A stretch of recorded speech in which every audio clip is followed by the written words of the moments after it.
Hello and welcome. आप देख रहे हैं हेल्थ अपडेट और मैं हूं आपके साथ गुंजन मित्तल। चलिए बिना देरी के नजर डालते हैं आज की हेल्थ से जुड़ी मुख्य खबरों पर। जल्द आराम दिलाने वाली दवाओं पर सरकार ने लगाया प्रतिबंध।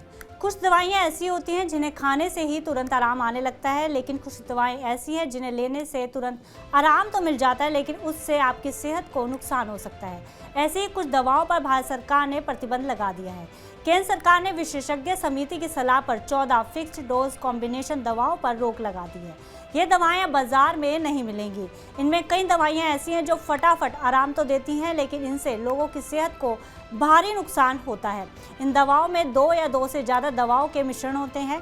प्रतिबंधित दवाओं में सामान्य संक्रमण जैसे कि सर्दी, खांसी, कफ, बुखार को ठीक करने वाली कई दवाएं शामिल हैं। विशेषज्ञ समिति का कहना है कि इन मिश्रण वाली दवाओं का कोई थेरेप्यूटिक जस्टिफिकेशन नहीं है और इनसे खतरा हो सकता है, इसलिए व्यापक जनहित में इनके निर्माण, वितरण और बिक्री पर ड्रग्स एंड कॉस्मेटिक्स एक्ट 1940 की धारा 26A के तहत प्रतिबंध लगाना जरूरी है।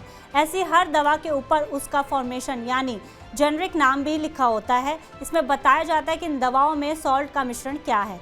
ऐसे में दवा खरीदते समय इसके ऊपर लिखे कॉम्बिनेशन को जरूर देख लेना चाहिए। जेजे अस्पताल के डॉक्टर हड़ताल खत्म कर काम पर लौटे।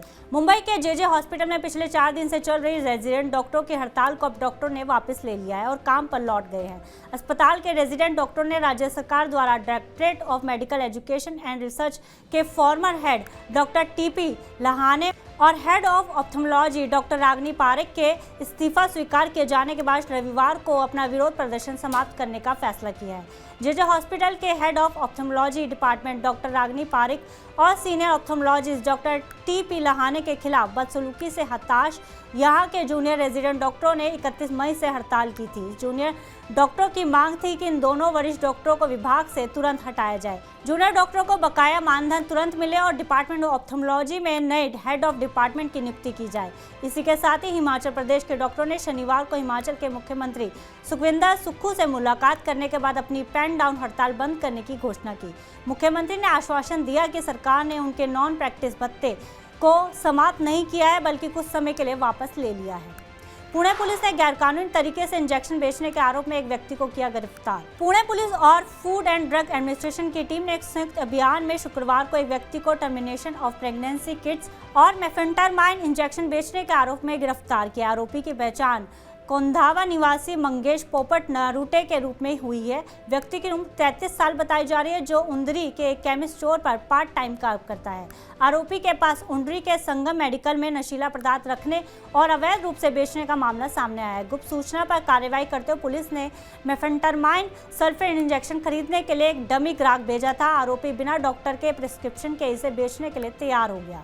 पुलिस ने उस व्यक्ति को गिरफ्तार कर लिया और उसके कब्जे से मेफेंटरमाइन इंजेक्शन की 8 शीशियां और 7 MTP किट भी जब्त की। बंद हो सकते हैं दिल्ली के मोहल्ला क्लिनिक और सरकारी अस्पतालों में मुफ्त परीक्षण। राज्य द्वारा संचालित अस्पतालों, पॉलीक्लिनिक्स और मोहल्ला क्लिनिक्स में 450 मुफ्त free pathology and diagnostic test प्रदान करने के लिए 2 निजी कंपनियों को काम पर रखने के 4 महीने बाद दिल्ली सरकार ने अभी तक उनके साथ एक औपचारिक समझौते पर हस्ताक्षर नहीं किया है। समझौता ना होने की वजह से कंपनियों को अब तक कोई भुगतान नहीं किया गया और अब उन्होंने सरकार से कहा है कि यदि उनका भुगतान तुरंत जारी नहीं किया गया तो वह मुफ्त परीक्षण प्रदान करना बंद करने के लिए मजबूर होंगी। आप सरकार की ओर से तत्काल कोई प्रतिक्रिया नहीं मिली है। दिल्ली एम्स में आधार नंबर से OPD पंजीकरण कराना हुआ आसान।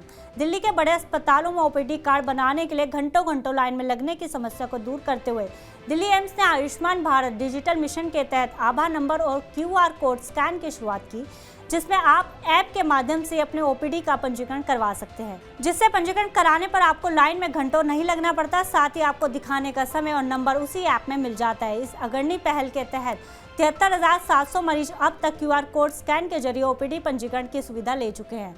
राष्ट्रीय स्वास्थ्य प्राधिकरण ने रविवार को ट्वीट कर डाटा जारी करते हुए आभा आधारित स्कैन एंड शेयर तकनीक से OPD पंजीकरण में एम्स दिल्ली का सबसे बेहतर प्रदर्शन रखने की बात कही। इससे उत्साहित एम्स प्रशासन ने आधार नंबर और QR कोड से OPD पंजीकरण की सुविधा शुरू करने की पहल को सफल बताया है। एम्स के निदेशक डॉक्टर M श्रीनिवास ने कहा है कि इस पहल से OPD पंजीकरण के लिए प्रतीक्षा समय काफी कम हो जाएगा। साथ ही अस्पताल में मरीजों की OPD पंजीकरण की पूरी प्रक्रिया पूरी तरह से व्यवस्थित हो जाएगी। इस तकनीक का लाभ उठाने में एम्स दिल्ली के बाद दूसरा नंबर एम्स भुवनेश्वर का है। यहाँ अब तक 33,400 मरीज इस सुविधा का लाभ उठा चुके हैं। मेरठ में बढ़ी हेपेटाइटिस सी के मरीजों की संख्या, 2 ब्लॉक में स्थिति अभी भी चिंताजनक। उत्तर प्रदेश के मेरठ इलाके में हेपेटाइटिस सी के मरीजों की संख्या में बढ़ोतरी ने प्रशासन की नींदें उड़ा दी है, जिसको देखते हुए प्रशासन अलर्ट मोड में है।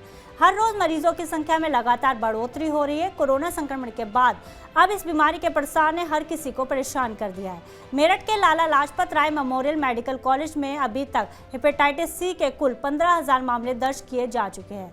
लगातार बढ़ती मरीजों की संख्या के कारणों पर रिसर्च करने के बाद इसका चौंकाने वाला कारण सामने आया है। कहा जा रहा है कि एक नाई की दुकान में एक ब्लेड के कई लोगों पर इस्तेमाल से ये बीमारी फैली है। Lala Lajpat Rai memorial medical college के प्रिंसिपल डॉक्टर RC गुप्ता ने बताया कि मरीजों की संख्या हर रोज बढ़ रही है। बुलंदशहर के सियाना ब्लॉक और मेरठ के गढ़ ब्लॉक में स्थिति खराब है। यहाँ की लगभग 60 से 70% आबादी हेपेटाइटिस सी से संक्रमित हो गई है। डॉक्टर गुप्ता ने बताया कि वायरस आमतौर पर तब फैलता है जब कोई संक्रमित व्यक्ति के खून के संपर्क में आता है। आज हेल्थ अपडेट में बस इतना ही। आप देश दुनिया की तमाम खबरों के लिए देखते रहिए TV9 भारतवर्ष।